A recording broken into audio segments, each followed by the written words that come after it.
Have you ever thought that by staying completely out of debt, you're doing everything right financially? I mean, it just makes sense, doesn't it? But in the kind of weird, backward world of credit, that perfect logic can actually bite you. It's a super frustrating paradox. And in this explainer, we are going to break down exactly why that is. Yeah. This right here gets to the heart of the confusion for so many people. It just feels wrong. You've done what you thought was the right thing. You saved your money, you paid for things with cash, you avoided debt, and yet the system still looks at you like you're a risk. So what on earth is going on? Okay, so to understand this, we've got to kind of flip the script on how we think about credit.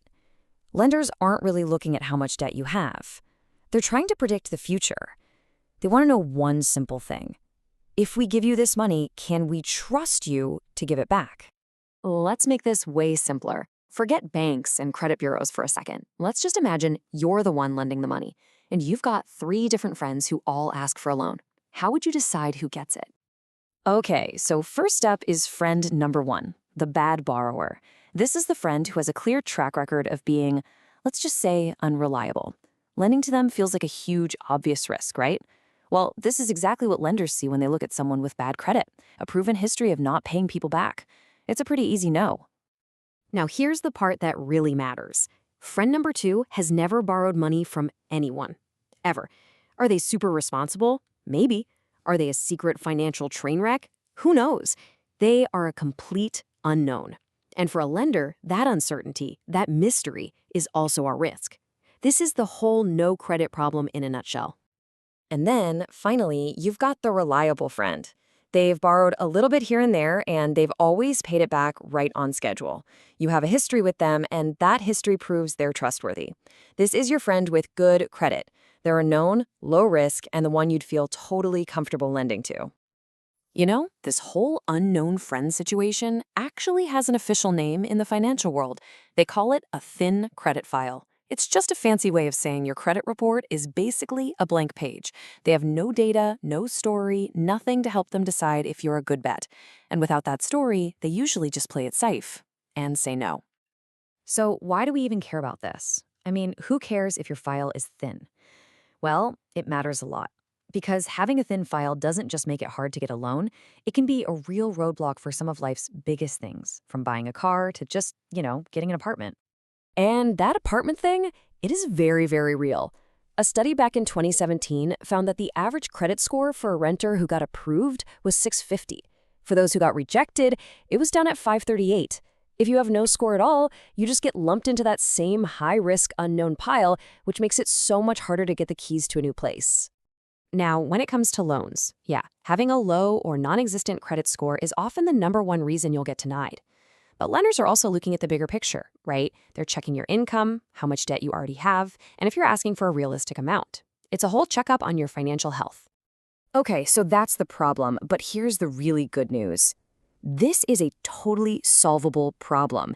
If you've got a thin file, you do not have to stay in that unknown category forever. You can actually build a financial reputation from scratch, and here is the playbook to get it done. The most common starting point is usually a credit card, but which one? Well, an unsecured card is what most people have, but they're tough to get without any credit history. A secured card, on the other hand, is literally designed for this exact situation. You just give the bank a small cash deposit, like maybe $200, and that becomes your credit limit. It basically takes all the risk away from the bank and gives you a chance to prove you're reliable. So it all boils down to this really simple 3-step process. First, you get a secured card. Second, you use it for 1 or 2 small, predictable purchases every month. I'm talking about gas or your Netflix subscription, stuff you're already buying. And then third, and this is the most important part, I cannot stress this enough, you pay the bill in full and on time, every single month. That right there, that consistent, positive payment history is how you build your reputation. Now, as you start on this path, it is absolutely critical to know that not everyone out there has your best interests at heart. There are predatory lenders who specifically target people who are new to credit. So you have to know how to spot the traps and protect yourself. So how can you tell a legitimate offer from a dangerous one? Well, the key is to look for some very specific warning signs that tell you something just isn't right. Okay, here are the big red flags to watch out for. Be super wary of anyone promising guaranteed approval. Legit lenders always have to check if you can actually pay. Watch out for a bunch of weird, vague fees or any kind of high-pressure tactic rushing you to sign. And never, ever sign a document that has blank spaces in it. If you see these signs, it is time to turn around and walk away. Once you really understand how this system works and you know how to navigate it safely, you can start to think about your credit file in a new and honestly a much more empowering way. At the end of the day, your credit report isn't a grade on your worth as a human being. It's not. It's simply the story of your financial promises. It's just a record that tells lenders whether you're the bad borrower, the reliable one, or the complete unknown. By building your credit responsibly, you're just writing a new chapter in that story. A chapter about how trustworthy you are. So really, the question is this.